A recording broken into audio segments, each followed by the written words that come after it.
amici del bosco, sono nel nuovo campo insieme a Cristiano per affrontare la prima operazione importante di questa avventura, ovvero la potatura dei nostri filari di vite.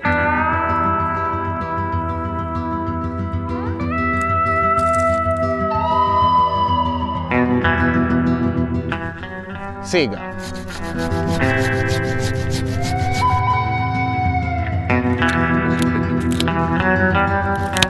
Abbiamo delle viti datate, si vede che hanno tanti anni e sono state anche allevate in maniera artistica, vero Cristiano? Sì, sicuramente abbiamo delle tecniche di potatura differenti e in alcuni casi veramente particolari. Una cosa da notare è il sesto d'impianto. Vedete, abbiamo 3 filari distanziati 10 metri e già questa è un'informazione molto importante, perché questa era una tecnica molto antica, perché in questa zona prima si coltivava, quindi già c'era l'idea di consociare la coltura della vite con altre colture come i cereali, i legumi oppure il pascolamento degli animali. Vediamo come affrontare questa situazione particolare, come intervenire con la potatura e come ringiovanire un vigneto del genere. Iniziamo con l'osservazione della prima vite. Vi presento Vitis vinifera, la nostra vite che in realtà è presente in 2 specie.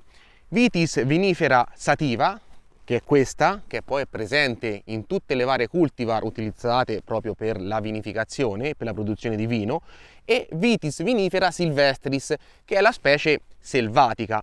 E questo è molto importante tenerlo in considerazione perché ci dà le caratteristiche di questa pianta. Innanzitutto è un arbusto rampicante che tende molto a svilupparsi in lunghezza con una ramificazione più rada, e infatti nella, cugina selvatica che cosa fa? Sfrutta le piante che trova come tutore per crescere e poi per svilupparsi molto in lunghezza e produrre una certa quantità di uva. Abbiamo necessità di calmierare questo suo portamento e anche andare a prediligere la qualità della frutta, ovvero dei grappoli che andremo a produrre. In una pianta del genere la potatura è fondamentale. Quando interveniamo andiamo proprio a decidere il suo destino, che portamento avrà, come si muoverà, che altezze raggiungerà. Esistono varie tipologie di potatura e tuttora sono anche in corso di modifica e di evoluzione. Noi tenderemo, visto anche la particolarità di questo contesto, a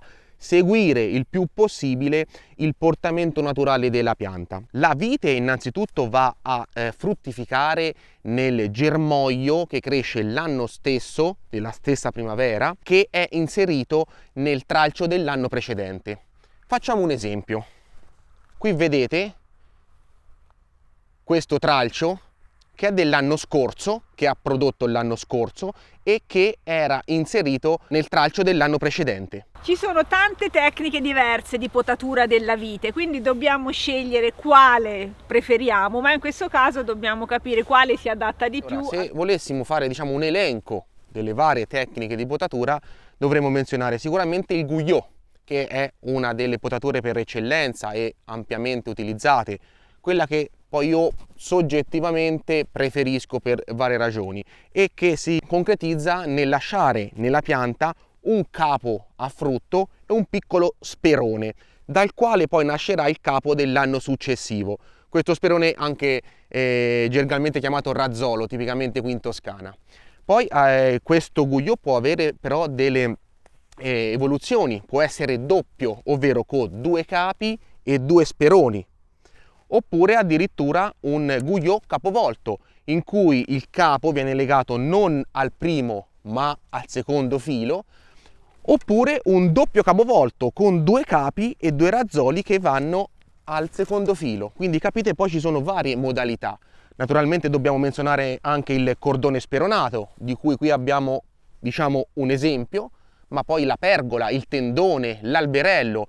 Come interveniamo nella vite? Cioè quali forbici utilizziamo quando utilizziamo la sega? Possiamo utilizzare le forbici elettriche? Queste sono delle domande da farci prima di cominciare. La cosa migliore sarebbe utilizzare forbici manuali, però ciò non toglie che possiamo anche utilizzare una forbice elettrica con la grande attenzione di fare dei tagli precisi, perché nonostante la forbice elettrica sia molto potente, se non è ben direzionata può spaccare i rami che lasciamo. Ci servirà un buon segaccio, perché a volte se dobbiamo fare un ringiovanimento dobbiamo tagliare parti più grandi. Qualora voi aveste delle piante malate, potate prima tutte le piante malate, disinfettate tutti gli attrezzi e poi passate a potare le altre. Iniziamo a potare. Per questa vite che abbiamo analizzato abbiamo deciso di conservare la struttura decisa in precedenza, quindi non elimineremo le ben tre branche che sono state lasciate, andremo però un po' ad alleggerire. Adesso Cristiano ci fa vedere come. Osserviamo la vite,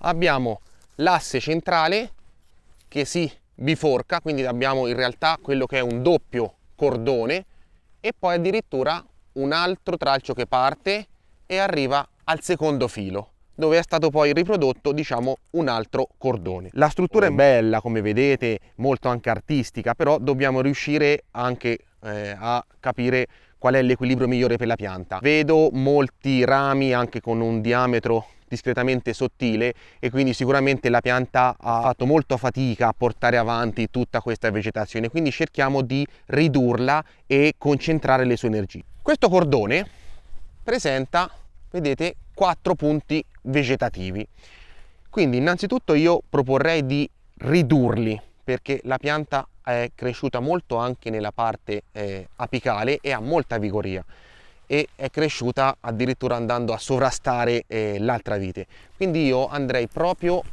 a togliere questa parte in modo tale che qui mi rimangono in questo caso soltanto 3 punti di vegetazione. Queste strutture, chiamate comunemente candelabri, vedete che sono proprio la parte importante. Io devo cercare al tempo stesso di ringiovanire la vite e quindi, osservando la potatura dell'anno precedente, farò questo tipo di lavoro. Vedete? E poi farò questo. Che cosa ho fatto? Ho lasciato questa parte che mi produrrà la vegetazione quest'anno e quindi l'uva con 3 gemme. Sono stato molto cauto, generalmente si lasciano soltanto 2 gemme, considerata anche quella di corona che osservate è qui, e ho tagliato molto alto perché quando la vite seccherà, cicatrizzerà, formerà un classico cono di disseccamento e se tagliate troppo vicino alla gemme rischiate di comprometterla perché interrompete il flusso linfatico. Quindi in questo modo voi garantite che queste 3 gemme saranno sicuramente salve. Nella potatura verde estiva preestiva farò tutto un lavoro di selezione. In questa potatura a legna io lascerei questa situazione. In questo caso farei una cosa diversa. Guardate la vigoria di questi 2 getti vegetativi. Generalmente tendo a fare il lavoro che ho fatto prima, ma in realtà se guardo questo vedo tanta più forza. Quindi farò la cosa contraria. Lascerò in questo caso questo e toglierò questo. Questo si seccherà e poi andrò a togliere l'anno prossimo le parti secche, che è un lavoro di rimondatura molto importante per mantenere sempre pulita e areata la pianta in linea, in modo tale, seguendo anche con il dito quello che farà la linfa, dare maggior linearità possibile. Ma comunque sia mi posso sempre attestare a questa altezza e con le potature dell'anno successivo eventualmente tornare anche indietro, ma cercando di ringiovanire costantemente la pianta, dando e mantenendo questa linearità. Proseguiamo con lo stesso principio da quest'altro lato, quindi questo secondo cordone, vedi un cordone doppiato in questo caso, dalla parte opposta, e poi anche questo che sale addirittura fino al secondo filo.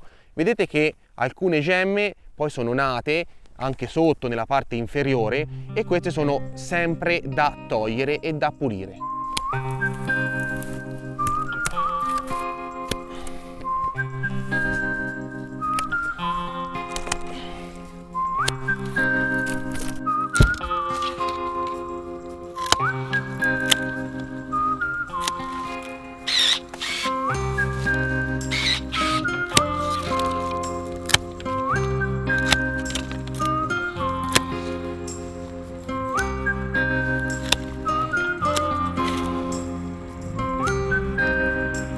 guarda che bella, molto più leggera, ma ha sempre la sua struttura importante. Poi andremo ad osservare quello che succede quest'estate, quanti tralci farà, se riuscirà a fare effettivamente dei bei grappoli, altrimenti potremmo decidere l'anno prossimo di magari togliere un palco in alto se vogliamo ancora alleggerirla.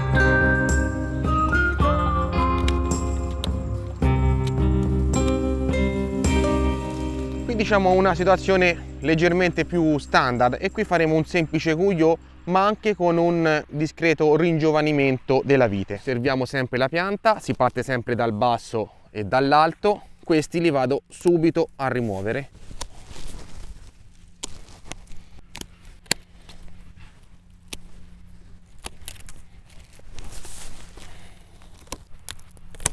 Il razzolo sperone dell'anno precedente, dove è nato il capo, e dove andremo a fare il razzolo quest'anno o sperone.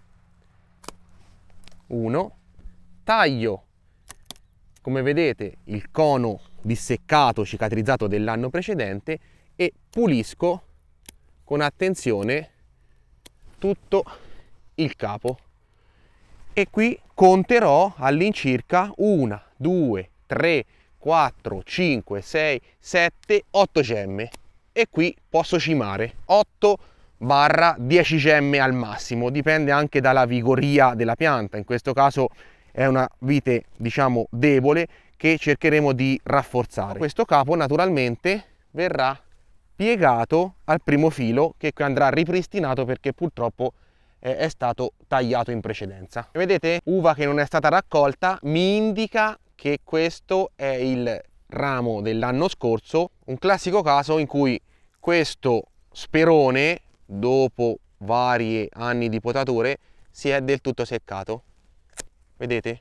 È completamente secco, è morto. Quindi questa parte la possiamo asportare, andando poi a prediligere invece le parti vive, come vedete, lasciando questo candelabro giusto appunto a questa altezza, con almeno 2 gemme visibili. Il colore verde, questa è una parte ancora viva, la linfa arriva, mentre qui ormai siamo sul marrone scuro, la parte è completamente secca e anche le gemme si staccano con facilità, si sbriciolano. Questa parte è morta.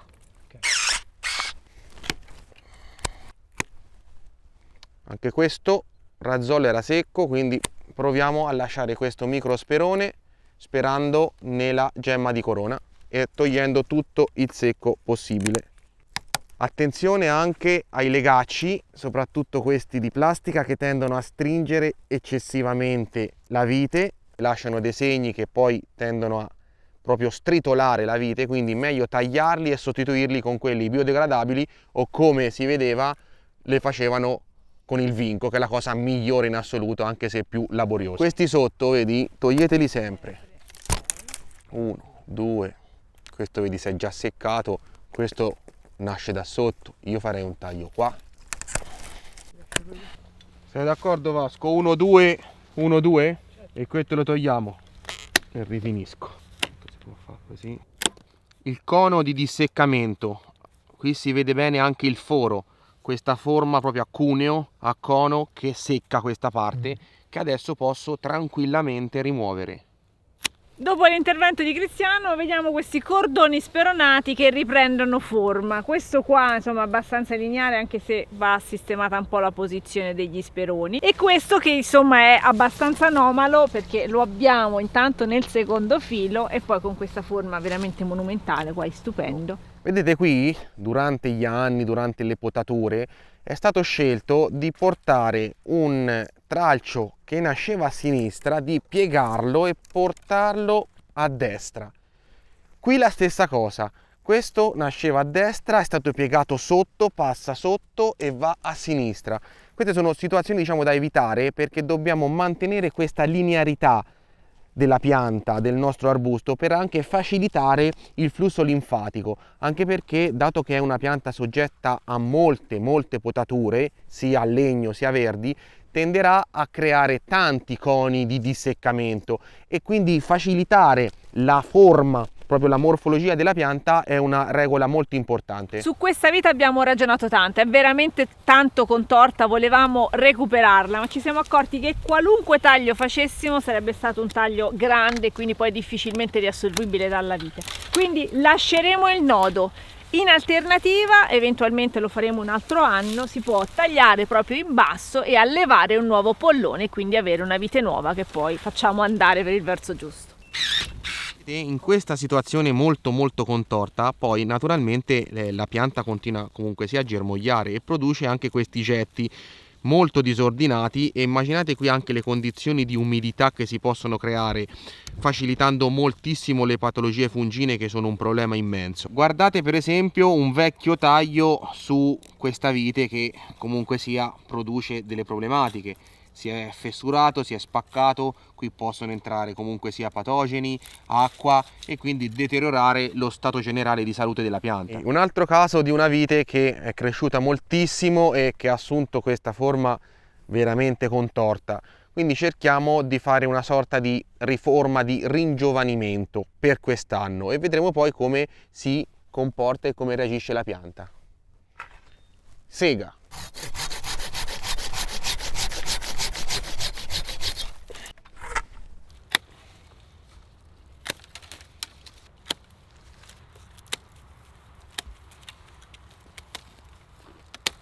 Qui il taglio di Cristiano è stato più pesante, come vedete la vite è grande e bisogna disinfettare, si interviene con il rame. Abbiamo concentrato tutta l'energia della pianta in 2 speroni, potati diciamo manualmente a 2 occhi, a 2 gemme visibili, come è consuetudine. Quindi vedremo come reagisce la pianta e se riuscirà anche a sopportare questa riforma molto importante.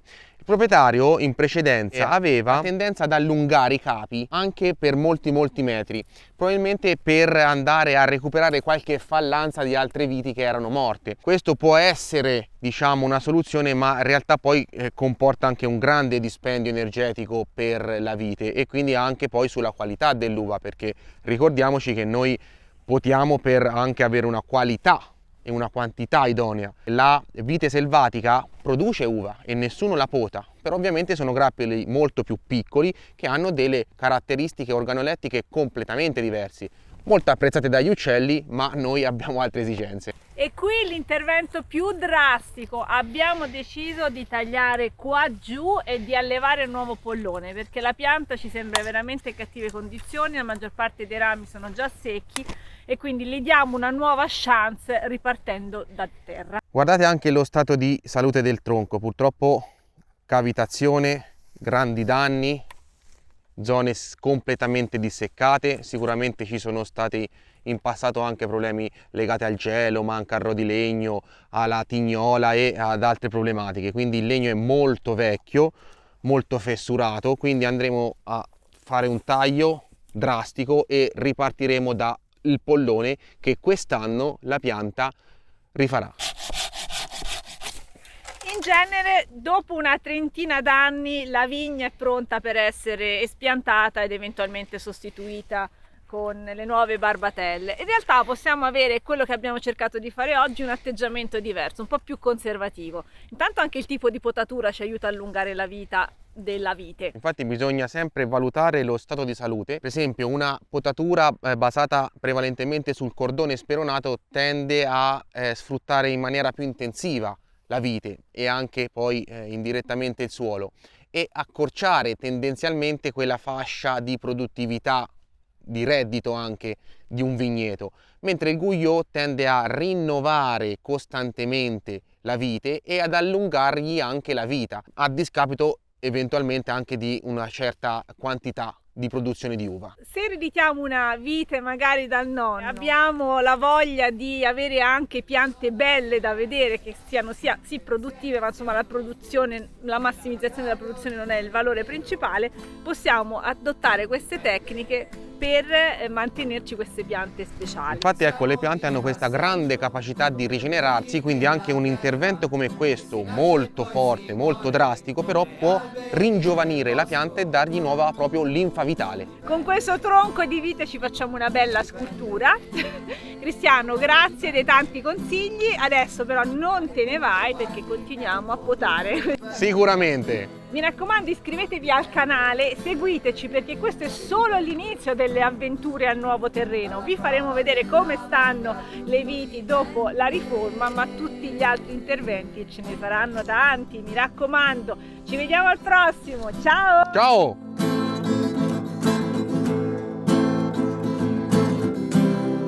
Che bello questo suolo, specialmente ben coperto, per evitare che senta merda bruci la merenda, dipende se hai una food forest, tutto questo non accade se non hai voglia di lavorare.